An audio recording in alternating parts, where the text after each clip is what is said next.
All right, Rippers. Hey, I just wanted to thank all of you guys. That last video, the top 5 firearms for SHTF readiness. Hey, that was awesome. Your comments were awesome. There are so many great comments in there. If you haven't watched the video, you need to go watch it. If you haven't commented, please go comment and read the comments because there's some great information in there. In fact, there are some that I'm going to be making a video about, including red dots. There's a great one of the Rippers in there left a comment about red dots that I think he's on point, and I want to go over it in a video. So that'll come up in the future. Keep an eye out. But for right now, we're talking about number 5 in SHTF, which was our long-range rifle. And if you remember right, my choice was this Remington 700 Sendero that was set up H&S precision stock, comes stock this way, bull barrel, has just a $150 4-16 variable objective or adjustable objective scope in 338 Ultra Mag, right? And the reason I chose that round is because it gets close to the performance of a Lapua, and it is more readily available, brass loading components and loaded ammo, as well as I can go to the 250 and 300 grain Sierra Match King bullets to really reach out there and get some nice, tight, accurate shooting all the way out to 1,000 yards. Now, I have shot this one in many competitions from 300 to 600 and to 800 yards, and even taken animals at some considerable distances. So this is a great tool to have. It's great for me to have to protect my castle as well as put food on the table. Now, we went over that in the last one, but let's go over some other options because while this isn't the top of the line $3,000-$4,000 gun, I mean, it only costs about $650 new on sale for the rifle, and then another $150 for the scope at the time I got it. But it'll be a little bit more now if you can find one. But it's a ready to go rifle. So what else? What other options can we have that will fit this long range need, right? Well, bolt actions are great. They're strong, they're reliable. They usually tend to be more accurate than semi-autos, but not in every case. But you can do things like old surplus guns like this. So Mosin Nagant shoots a 7.62 by 54R. It's a 30 cal bullet, roughly the speed, maybe a little bit hotter and faster than a 30-06. You can get military surplus ammo out there pretty readily available. You can get new ammo for it, right? And you can even get a cool bayonet in case you got to do some trench warfare, right? It's got a nice long barrel. These were known to be pretty accurate, especially for an old wartime rifle. Just make sure when you get one with a good headspace and a good bore. But if you've got a good headspace and a clean bore, this could be a really feasible alternative for long-range shooting. Now, it doesn't have an optic on it, and it's probably a little bit more difficult to put an optic on it, but you could go make 300-yard shots with this all day long. And definitely hit your target or even a milk jug. And I'll prove it in future videos. And we'll go over this Mosin a little closer, and another one I have that's a different option in future videos that we do on the range. So check that out. So that's one option. It does kind of have a funky bolt that goes all the way up and pulls back and then forward, right? But other than that, they do make twisted down models for scopes and whatnot, but I kind of like this just the way it is. So that's one option. And these right now, I mean, there's one time you could probably get them for $69, but right now, probably looking at about $300 to $350, maybe more, depends. You know, people are gouging out there, and I don't think that's fair, but it is the way our system works. So, other than that, you could go with something like this. This is a Lee Enfield. I think it's an Ishapore model, if I'm correct. It's kind of old and beat up, but it's still got a good bore and a good headspace, and it's a good solid rifle. And the cool thing about this one is it's in 308, which is a NATO round, which means it is more widely available. There's a lot of surplus ammo out there for it, and it's something you can afford to feed and still have some range behind it. Now, it's a little on the weighty side, but it'll do, right? And this one, well, you could probably figure out a way to mount an optic to it too, but I kind of like it just the way it is. So that's another option, and these are running probably right in that same range, about $300 to $400. And they were cheaper back in the day. And if you can find a cheaper one, we'll snag it up. You won't be sorry, right? So that's another option. Now, and these are affordable options. Another affordable option is your family's hand-me-downs. This is my grandpa's Pre64, Pre64 Winchester in 270 Winchester, right? That is a fast round. It's a little small bullet moving at a pretty good pace, so it can reach out there and get something. This thing itself has taken probably its share of elk, especially by my grandpa, at ranges that were out there poke, I'll bet. So that being said, to me, it might be a little light for an elk, but there are lots of guys out there that would disagree and say that they love the 270 for deer, elk, and everything else. So it is an option. And the best part about it is usually if it's handed down from your family, well, it's usually good iron like this. The Pre64s were known to be great steel, great shooters, and a great rifle. And people loved this action, right? It's a controlled feed action. So, and you know, put a decent scope on it. This is an old Leopold that my granddad put on it. That's a Very X2, right? Gold ring. And it's let's see, what do we got here? A 3-9 scope, which is your standard hunting scope. So this is a great option for reaching out and for putting food on the table. So you don't always have to go out and buy yourself a new fancy rifle, although we all like to do that, right? All right, so another option is to build yourself a hunting rifle that fits all of the aspects. Now, this is what I use personally to hunt with. I hunt everything from deer to elk to whatever else with it. It's built on a Remington short action, right? And it is in, what do we got here? 300 Remington short action ultra mag. So what this is, it's a short fat round, shoots a 30 cal bullet, and almost, and I can get it pretty close to the performance of, and sometimes over, depending on the load. If I hand load this, I can get it to compete with the 300 Win Mag, which is a great long range round. Now, the nice thing about this is you can have the action lightened a little bit. If you have, say you have an old short action out there, you can build it into this rifle. Just get yourself an H&S Precision stock, which has the aluminum pillar bedding and floated barrel, so weather doesn't affect it. You don't have to glass bed it. When it's locked in, it's good to go. It has, and then all you got to do is get yourself a stainless steel barrel, have a gunsmith put it together.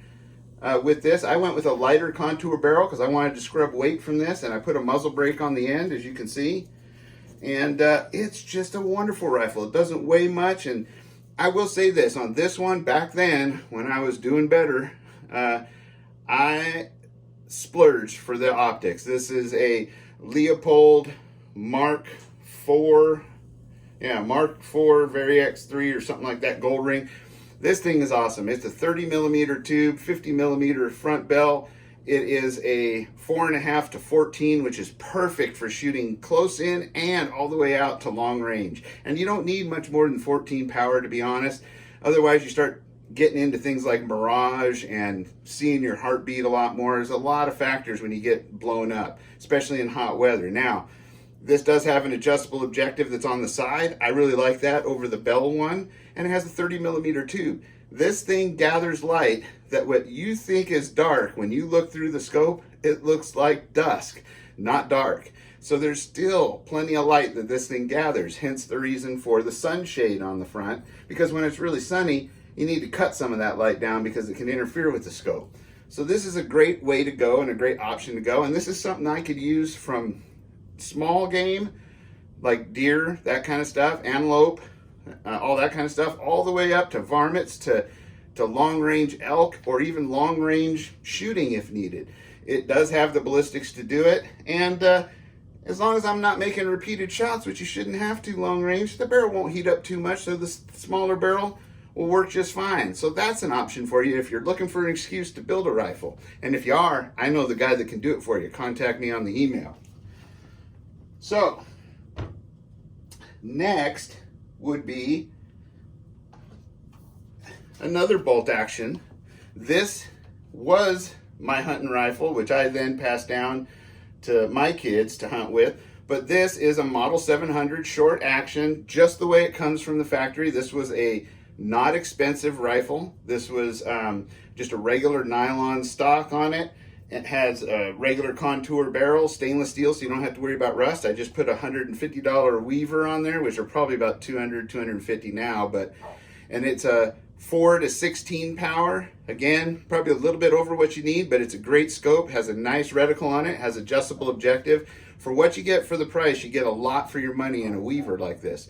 Now, this one right here is in 7mm08, which is basically like a 308, but a little faster, a little bit better ballistically, and well, I love the round. I have a couple rifles in it just because of how well it works. Now, it's not as readily available, so you're gonna not see it out there in Army surplus ammo or military surplus ammo. You're not gonna see a whole big stockpiles of it, but it is pretty, like if you go to most of your stores, most of them carry 7mm08.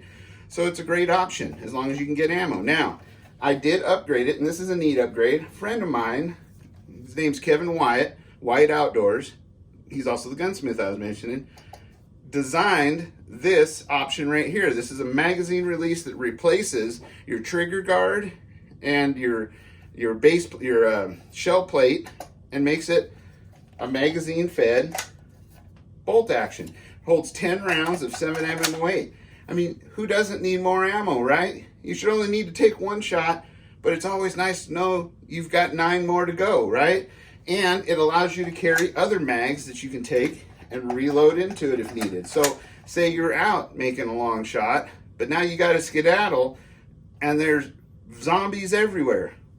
You can carry magazines for your bolt action, which I think is really kind of neat and really kind of handy. It does stick out a little bit, but it does work real well. It's called the Det Mag, and I believe that's DETMAG, right? Or DETAMAG, but look it up. It's a great product, easy to install. Now, I also think that now Magpul makes a kit now that's pretty affordable that replaces the same parts and uses Magpul mags, not the AR kind or anything like that, but a special mag that Magpul makes for this to turn your bolt actions into a 10-rounder as well. That's pretty cool. I think that's a neat upgrade, right? Especially if we're talking SHTF. Now, that being said, let's step back in time a little bit and look at a semi-auto. I mean, who doesn't like the M1 Garand? There's not a lot to go wrong here. This is a robust, great platform. It shoots great. Ask anybody that's been to a long range, like a junior marksmanship program, or even the CMP where you can get these, right? Civilian marksmanship program. Any of those competitions, and you'll see guys that can shoot using iron sights and shoot out as far as 1,000 meters. That's pretty good. So this will shoot all day long, 300 to 600 yards. Now, the only drawback to this is its weight, right? Its price isn't too bad depending on where you get it from and if it's a collector's model or not. If you're not looking for collectors and you can buy one that's a new production or a rebuild or repurposed or civilian marksmanship program, they can be more affordable. Sometimes you can find good ones at your gun shows and stuff too, right? Of course, where they do background checks on everyone, contrary to popular belief. So anyway, that being said, the only other drawback is that it does actually take clips, the little clips that hold a bundle of 8 rounds that you have to pop in there, and if you don't learn how to do it right, it'll grab your thumb when that thing slams shut. So you got to practice with that, but those are handy. Now, you can find them at gun shows and at pawn shops and things like that. They're usually $1 or less a piece, and you just get yourself a whole box of those, right? And then they're ready to go. They're like a magazine, but not, right? So it's a great option. This one here is a little shorter, as you notice. It's a tanker model for tank people that are in tanks so they can get in and out easier and still have the semi-automatic firepower back then. So it's a great option, and it's a rifle that will last you a lifetime and then some. Now, this one is in 30-06, by the way. Now, this one is from my dad. This is an old Navy model. This was contracted by the Navy to be built in 308. I don't know why the Navy's got to be difficult and have to have something smaller, but they did. They wanted it in 308.